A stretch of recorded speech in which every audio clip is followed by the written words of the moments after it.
I'm here now with Ximena Lainfiesta. She's my good friend from Guatemala, and she's an amazing entrepreneur. And I would like to have this conversation with her because I'm very interested in her product.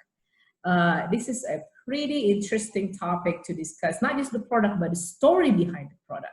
That is, to me, it's fascinating. So first of all, here I have 2 bottles of honey. This is your product, Ximena. So Ximena have kindly sent me the sample of Mayan bees honey. The product itself, the brand of the product itself called Mielenaria. I will let Ximena explain the meaning and the philosophy behind it. But this not just represent merely a honey product, but it represents a cultural value that is significant to the Mayan community in Guatemala. So, Ximena, why this honey different than any honey products that we've seen in the market currently? Well, first of all, the traditional honey that you buy in the market comes from one type of bee, and it's called Apis mellifera. And this honey is the one that everyone consumes worldwide. One type of bee, one type of honey. They just change the flowers and the country that they are, but it's the same bee. But what I'm talking about is that these are stingless bees. Stingless bee? Of bees. Yes. Oh, I never heard of that, because we always picture bee, they always sting, right? So this is a specific unique species of bee. Yes, these are a unique species found in the American continent, and you can even find some in Australia and in, I guess, Vietnam too. You would find yeah. So worldwide there are thousands of species of bees, but you always have the paradigm and the stereotype that there is only one type of bee. And just like that, the same stereotype that there is one type of honey false, because every bee produces a different type of honey. Right. And so bees, they don't have stings and they don't have poison, and they are teeny tiny. Oh wow! I mean, if you have any image that you can show about how these bees looks, but okay, this is obviously a unique species of bee here that we're talking about. So the name of the product itself. Okay. Oh, that's the bee. Oh, it's actually cute. This is just one type, because in Guatemala you can see 33 different species. So you can see that they look like flies. Right. And you can have other, actually. Let's see. I will show you this type. For example. Yes. You see they are golden. Right. And this is called Tetragonista angustura. This is my favorite one, actually. But we have ones that look like wasps. Oh. They smell like lemon. Okay. And my actual favorite, well, I have 2 types of favorite ones, but it's this one. This is called Melipona becky. And this is the Mayan one. I see. And so when I say a Mayan bee, it's not that she was Mayan. It's because the Mayans domesticated this bee. So they took her from the nature and they exploited and harvested her honey. There's a philosophy behind the name Mielenaria that represent not just honey product, but the cultural values that the Mayan tradition holds. So can you explain to me the meaning behind the name Mielenaria? Yes. So miel in Spanish is honey, and milenaria is millennial.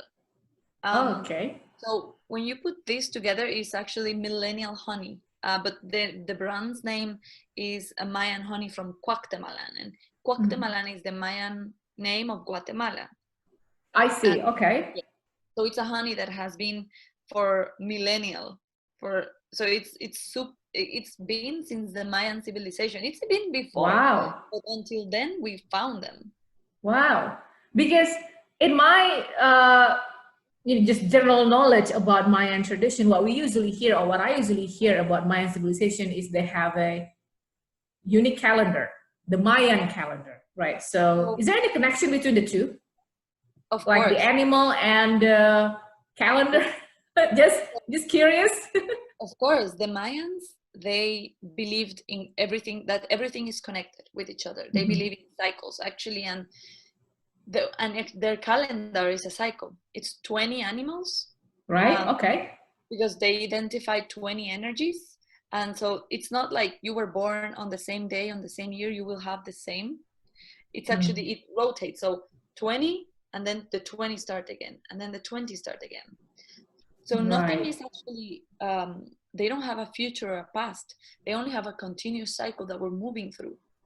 And in that belief, in the Mayan calendar, they believe that we have the ability of becoming others, of transforming in others. And one of the nahuales that we call, the nahuales is the energy, it's ahmak, which is the bee. I think I have a nice video of the bee dance. Sure.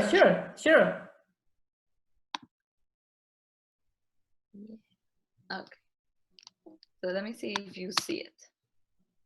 I see an image. Okay. Do you see it? Yes. Oh, so yeah. That we see, it's ahmak, and this is like how they would dance to imitate the bee, and it's actually the movement of how the bee behaves, this type of bee. And so the bee was not only present in their calendar, the bee was present in their dance, in their rituals, in their religion, in their traditions, in their architectonics, in the architecture. The bee is present in the doors because the bee was a god. I see. And the pyramids, it is thought that they got the inspiration of the Mayan hive, the beehive. It really resembles this type of a honey hive. Right. Wow, that's fascinating. Yeah. So I can show you the hive, actually. Sure. And I think you can see here when it loads. This is the entrance of like the buildings. And this right here is a Musen cave. And a Musen cave was the bee god, the protector of the bee. And you can see that he's upside down. Right. Like the bee. And I will show you also one example. So they wrote everything down because they kept it to other generations, and that's how we actually know these things. Right. But when the Spanish conquered us, they burned the majority, and we only managed to recover a couple of documents. And in one of these documents, there are 14 pages only dedicated to these bees and the art of beekeeping. So you can see the symbol and the representation. And in the next image, you will see a Mayan priest. You will see the bee. This is the symbol of the bee. And this is the hive. And if you can tell, it does look like a pyramid. Right. And yeah. I have an image how the hive looks like. Well, so the meaning of the existence of the species is deep in the culture, right? I mean, it is, you can see in the dance, you know, in some of the artifacts, right?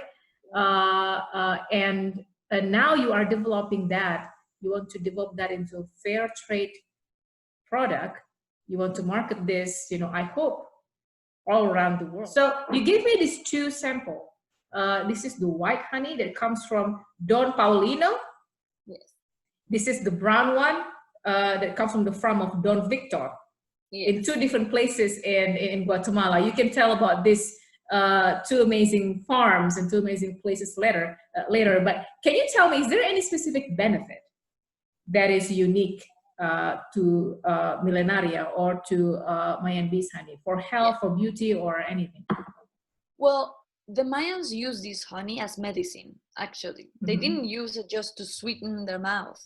They used it as the primary medicinal attribute. And so traditionally in Guatemala, it is consumed this way. People that have problems with their eyes, they put one little drop of honey in their eyes. If they have problems in with their their eyes. yes, Wow. directly into their eyes. If they have problems with their liver, they take 1 spoon every 3 times a day. If they are pregnant, if they're having like a scar or like an opening, they use it for that. And there are so many components because this honey, as you can tell, it's more liquid. Right. So let's take example of the white one, right? So I'm gonna try to taste it, and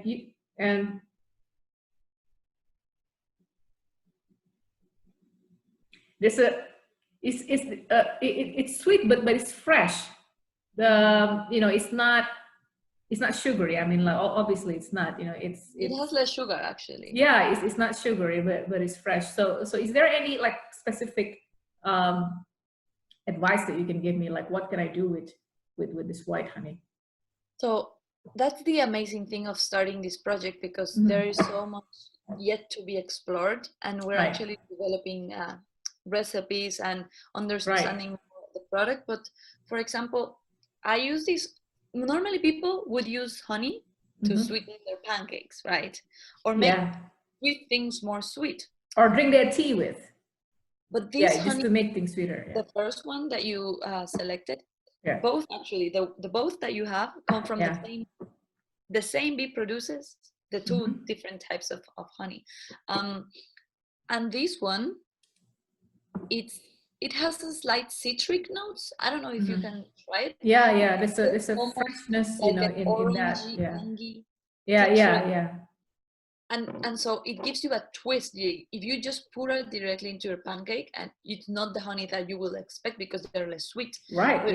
But making salty things, like pairing with them with cheese, with hams, with nuts, with other more complex food, really brings out the colors of these different honeys. And the third one I have, it comes from a different farm. No, a different bee. Different bee, I see. Okay. Yeah, and this is like extremely. You could even sense how it can become alcohol. Like it has that preservation type of sense. Fermentation, like this. What is the message that you would like to tell to the world with this product? Because obviously this is beyond just launching a new brand of honey product. But there is a bigger purpose that you would like to serve, and this is what actually drawn my interest to your business. So tell us about it. The key idea is that diversity matters. Diversity of species, diversity of honey, diversity of voices and people present in a society. The actual purpose of the project is to give people who have been excluded from economic means of production to actually have a way of earning a dignified life. So it's a whole bunch of a holistic viewpoint. Is if we take care of the most vulnerable individuals of society, if they matter, if their voices are there, just like the bees, then we will be able to create a hive, which is a place where everyone counts and where everyone is being part of this amazing world. And we take care of each other. Right. So that's the actual purpose of the project. That's awesome. And again, thank you very much for teaching me about this, Ximena, and teaching me a little bit more about Mayan tradition. I'm sure there's a lot to learn. I hope I can visit Guatemala one day, and then we can, tour this, farms and just learn more about it. Yeah, sure. I want to visit Indonesia too. Yes, let's do that after this pandemic. Definitely. See you, Ximena. Bye, lady. Bye.